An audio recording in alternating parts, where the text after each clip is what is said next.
Hello. Are you okay? Yeah. Nice to meet you. Nice to meet you too. What's your name? Aya. Aya. Yeah. I'm Denise. Yeah. Nice to meet you, Denise. Thank you. Thank you. God, this is a bit weird, isn't it? Yeah.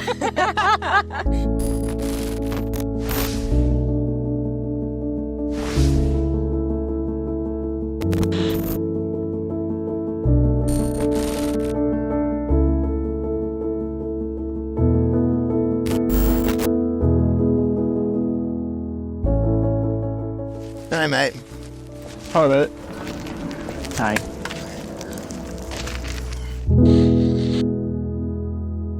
Do you want to put it behind us? Nice to meet you. Where are you from? Originally from Saudi Arabia. Yeah. What about you? I'm originally from Ghana, western part of Africa. Okay. And how are you feeling today? I feel well. I feel so great. I feel more confidence because today the weather is nice. Yeah. And you look nice. Yeah, thank you, amazing. Thanks for You're welcome. your I feel like back home weather today. I enjoy the sunshine, so I'm great. Yeah.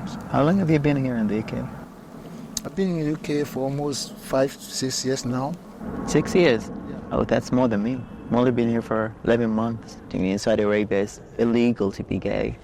So that's one of the reasons I fled Saudi Arabia, because you cannot always live in hiding, you know. You cannot Just a feeling, yeah. It's not only about hiding your feelings. You can hide your feelings to a certain extent, but one day, you know, whatever you build there, if one person knew about you, they can just tell the government, and then it's like you're playing with sand. You're like on a shore and playing with sand, and one day it can all be destroyed. So you don't have like a safe foundation. That's why people are fleeing their countries. Well, my country, when they see you and when they catch you like that, in this situation, the minimum imprisonment will be like 20 years. 20 years? Yeah, imprisonment. So it's hard. It's hard for somebody like me. It's hard for me to go back to my country, or it's hard for me to stay because I'm a woman. I go feeling, you know. Yeah. And I can't stay this situation, or I can't go and spend my life in imprisonment and die in imprisonment. Hey, 20 years is a lot. It's hard, It's really bad. So my story started when I left Syria. Okay. In 2015. I left Syria after my graduation to Turkey. Right. And I struggled on the way to get in Turkey. I went through Lebanon. It was like almost 25 checkpoints on the way. Wow. Yeah, we had at that time a lot of checkpoints. And after like 3-4 days on the way, I was able to arrive to Turkey. I stayed there for almost 3.5 years. Yeah, in that period I get married. Yeah, and I had my first child. No. Yeah. You don't even look like you've had a baby. Yeah. He's now 6.5 years. Wow. Yeah. After that, 2020, when COVID happened, like a lot of racism started in Turkey. Okay. It was like clear. It started like from the neighbor on the same floor in front of us. All of a sudden, so somebody that you used to know and talk to and be fine with. Yeah, even if you don't know that, people like us say, "Oh, you are Syrian, so go back to your home." It's in front of like kids. Yeah. My son was quite small, so he can't understand. But like we were thinking that this is not good for him, so we left everything behind us. Yeah. How scary is that, though? Yeah.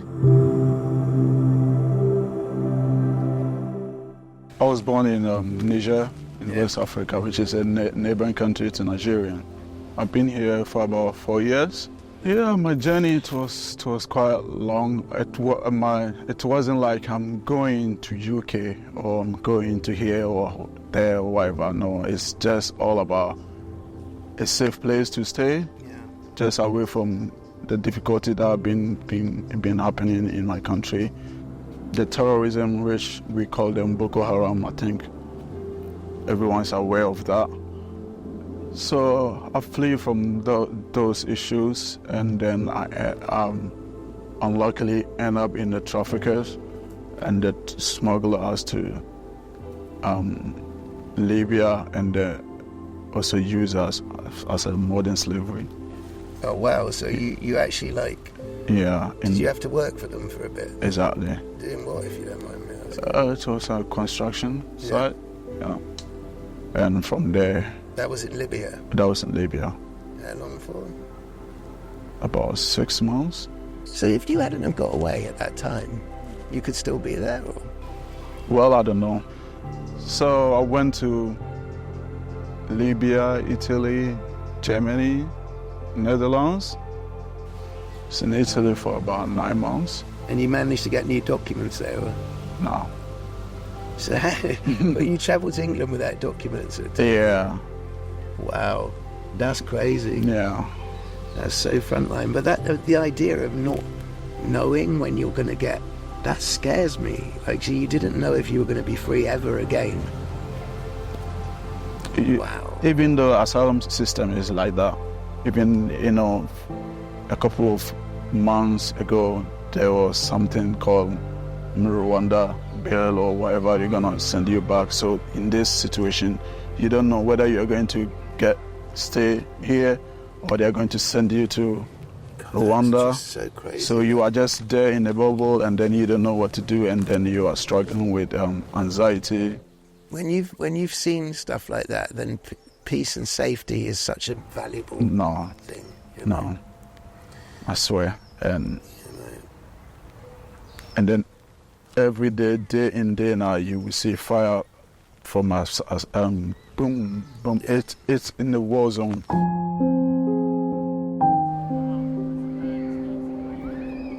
Can you tell me about your story, if you?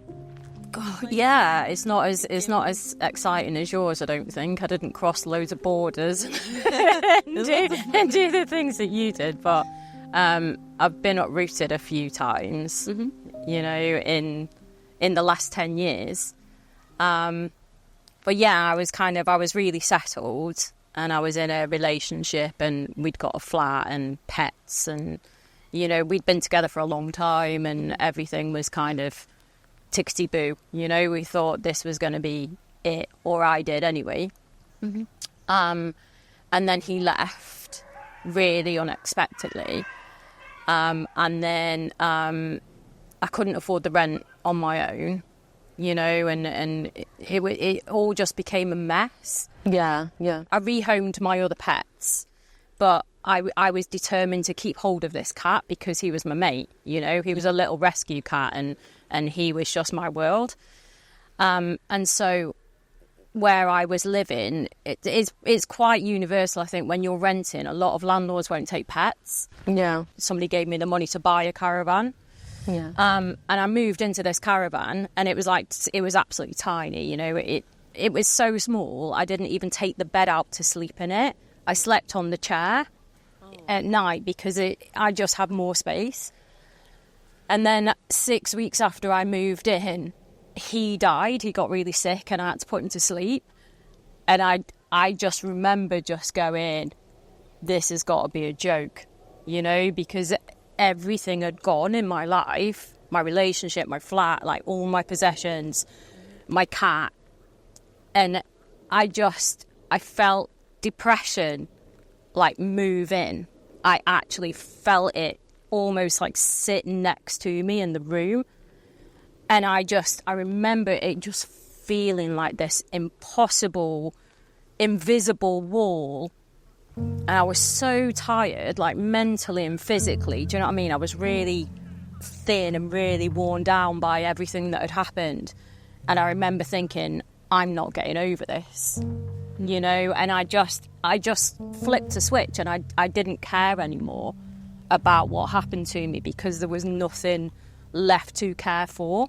And I was drinking really heavily, and then that got out of control.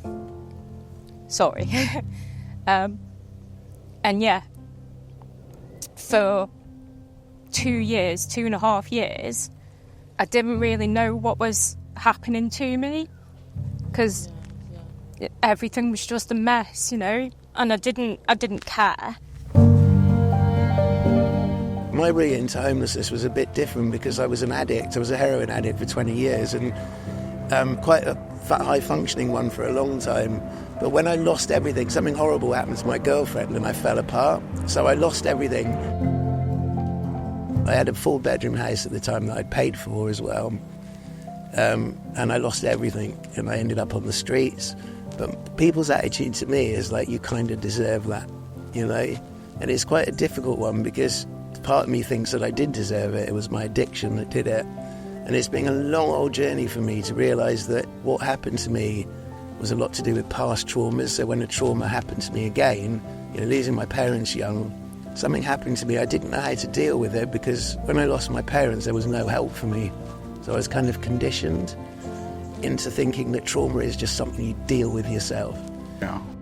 I always talk about recovery and people think I'm talking about recovery from drugs, but I'm really talking about recovery from being homeless, because no matter how you get there, it's utterly traumatic.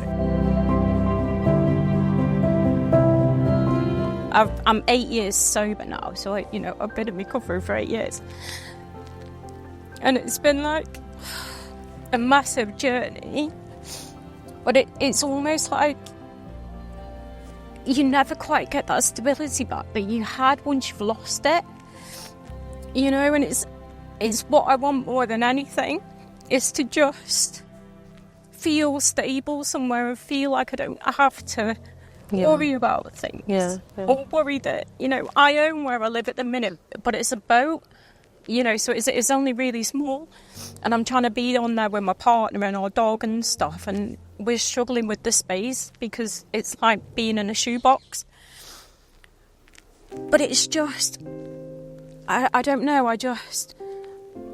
I've come a long way in that space of time, but I also feel like I'm never going to quite get back to where I was. You know, but I want a house, I want normality, but I've lived abnormally for so long. But it's been quite difficult. And, you know, Yeah, I'm sorry. Sorry for that. It's fine, it's just... Yeah. And you know, like, you remind me that I had the psychotherapy sessions. Every session I just cry. And I asked him, why I pay you? And I cry. He said, because when you talk and you cry, you will really feel well after that. I did like almost 6 months. Really, after 6 months, I started to feel better. This is the first time I got like residency 5 years in my life after I went out from Syria. And we are happy now at this flat we have. Yeah. Yeah, and we are settled. Wow, what an amazing story. It's a nice feeling. That's so brave. That's what would be the ideal. So it's somewhere I can sit and I've got my safe place and I can shut the door on the world. Exactly. And it'll be an actual real door. And you know. Yeah, actually this is the home. Like, I feel like the home is like wherever you can sit in your own space, having everything you like, and just shut the door and that's it. Like, feel safe. And that's it. That's it. The word. Yeah. It's, you know, you've got to feel safe. When you live in home office accommodation, they can move you whenever, wherever, whether you like it or not. So let's say that you stayed in one place for like 6 months and you start, you've dealt with the first 2 months of adjusting and whatever.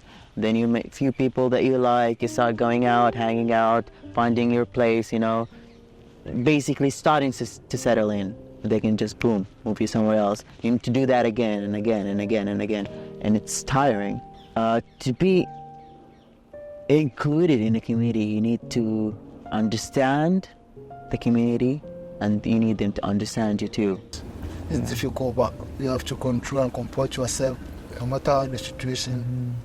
This process is a lot of stress and lead to depression and anxiety. So sometimes you have to forget and just keep on.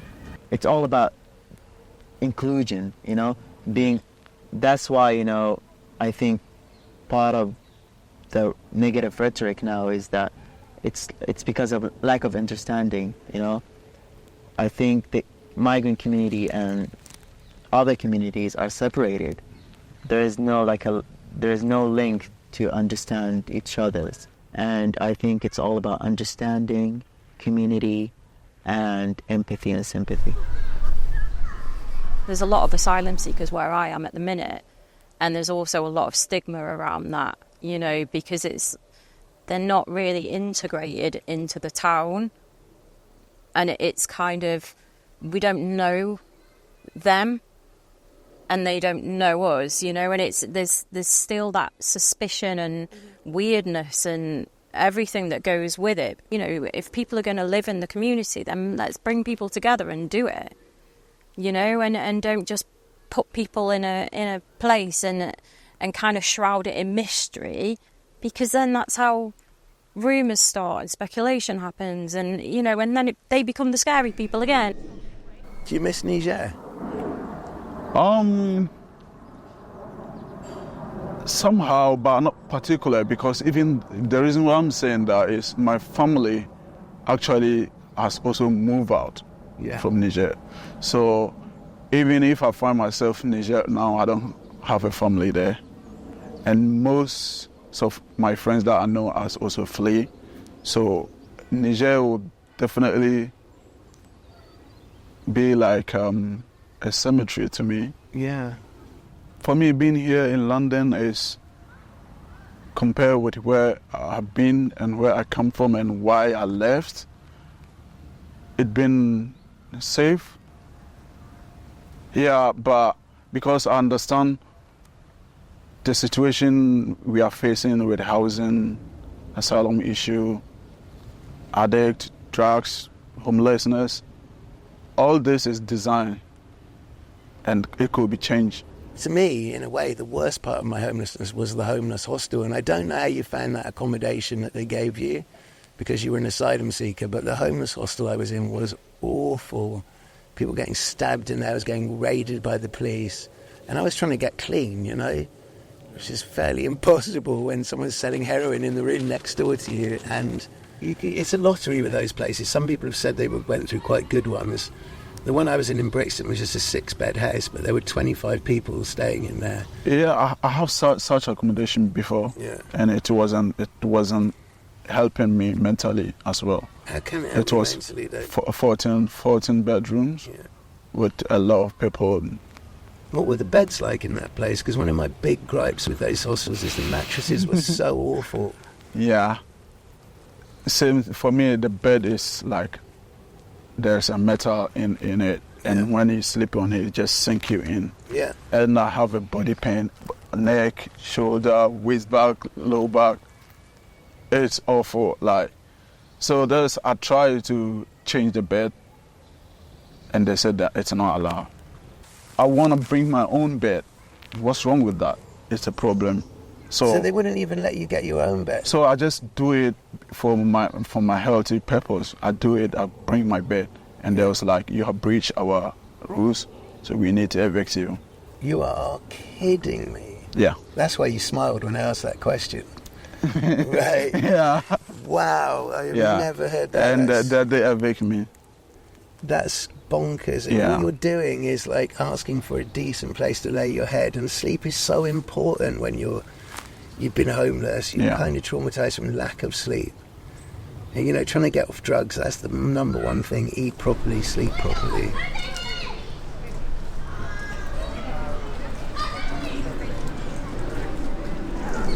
So, what do you think that can be done to, like, for people to feel like this is a real home, this is the real, like, place that I feel safe? I think personally we need better education around homelessness for a start, because I think people are so used to seeing it, and there's that stigma attached to it. You know, if they're homeless, then they've done something. It's their fault, you know, and run away, be scared. Yeah. That for me is the issue, you know. Yeah. And then we've got second homeowners and all these empty houses, and you know, people have got 2 houses, 3 houses, 4 houses, and then you've got matey on the floor with no house. That's it's just not right. You know, we need to look at society as a whole and really start to look at ourselves and question, why are we allowing this? Why is this okay? Because it isn't, you know? Yeah. We need to stop being scared of homeless people, because it's easier to be scared of them than it is to feel compassion and feel angry. What I found, I think, when I was first homeless was I was walking into homeless services and there were places where I don't belong here. I think everybody thinks that. Who works in with those old school homeless services? Who walks into those places and thinks, I want to be, you know, this is a place I should be? Because they were horrible. They were sort of, I don't know, they make you feel less than human almost. And then I went into a place and I was just like, wow, this is brilliant, this place. And they were using people with experience of homelessness to teach courses to people, you know. And so there was just this real respect for people that had been through this journey and using that knowledge. And I think what I'm trying to get at here is ask the people who've been there what they need, rather than telling them what they want, that old school idea of charity. Yeah. This is what you need, sunshine. It's like, ask people what they need and then use them to deliver the answer as well, you know. Or employ them to deliver the answer, rather. Exactly. Sometimes the decision, it takes long. Sometimes it takes like 1 year. Some people's decision take 5 years.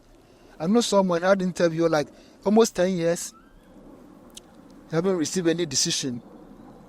No working, no life. Yeah. So he's waiting. At the end, he's going to get his status. All the brain memory is gone.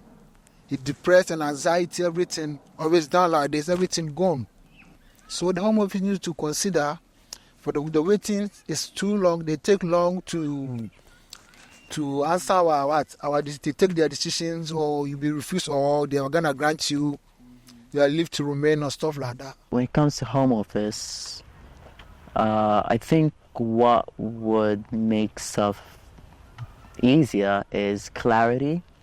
Again, it all comes to the understanding thing. You know, when you're in that situation, you want clarity. You want to know when, you know, you cannot wait for a year or two or a month or whatever for the dates of your interview, the date of your decision to come. In my hotel, there are 2 doctors, 1 software engineer, and a nurse. And those are a previous athlete. Those are the people that I know. So I know a lot of people that wants to fend for themselves. They want to have a job or do whatever. They don't want to rely on Home Office for support. I'm just going to summarize it about understanding. You need to understand the person's situation and try to empathize and be humane. One of the things that's helped me massively is sharing my journey with people. And I help people to do that. And I just think that's a massive thing in getting over shame, is talking about those things and sharing them and then helping other people to do the same thing. Exactly. It's really good to express yourself, to feel free and feel welcome to share whatever deep inside you that's bothering you. And I mean, the country, the society in a whole, this togetherness, and then feel welcome to share your story, and it's been developed, and this is one reason why the country is developing somehow, because all these riots and the hate, it's happening, but because of the togetherness that have been building in the community, it gives us like a stamina that even though whatever going on, still cannot destroy it. And this is really massive, and I think people shouldn't stop that. The community, we should keep it building, welcome people, talk to people, whatever you feel, just don't keep it by yourself. It's an absolute pleasure to talk to you. Yeah, it's a really pleasure to talk to you, Mark. It's a really pleasure. I hope to see you around again. Yeah, for sure. Yeah, thank you very much. You know, when you put like a label on someone, migrant, you know, migrants are men, women, queers, children. You know, migrants are humans, are individuals. And that's it. Just understand the person in front of you, understand their situation. Don't just label someone and say whatever label you want to say on them. Yeah, that is true. It's true that you are saying. I see the future is big. The future is bright. And it depends on us, it depends on me, and it depends on you. So let's keep on, let's fight a good fight. And I think we'll be victory. At the end of everything, will be success, and we also support the community. I mean, I like to support the community because the community has supported me a lot. They support me a lot. It's been really lovely talking to you. Yeah, nice talking to you. We're gonna get you a statue in the hotel, yeah? They're gonna send you the studio. Hopefully, It'll yeah. be fun. I really now recognize more and see more how this situation is similar to my situation in Turkey, like to many Syrian and refugee situation. The Syrian refugee, they live at home, but they have the same feeling of the homeless. This is what I'm thinking now about. It's really so being homeless in UK and everyone look just and ignore and being scared, and being refugee in Turkey, it's the same. The fact that you were dressed differently and the fact that you were living somewhere doesn't really change the attitude against somebody who, you know, is dressed in rags almost and living in a tent. You know, it's the same attitude. Yeah. What are you doing here? Why are you here? We don't want you here. Move on. Go somewhere else. It was absolutely lovely to meet you today. It was really lovely to see you. Yeah, All right. And good luck. Thank you. Future. Thank you.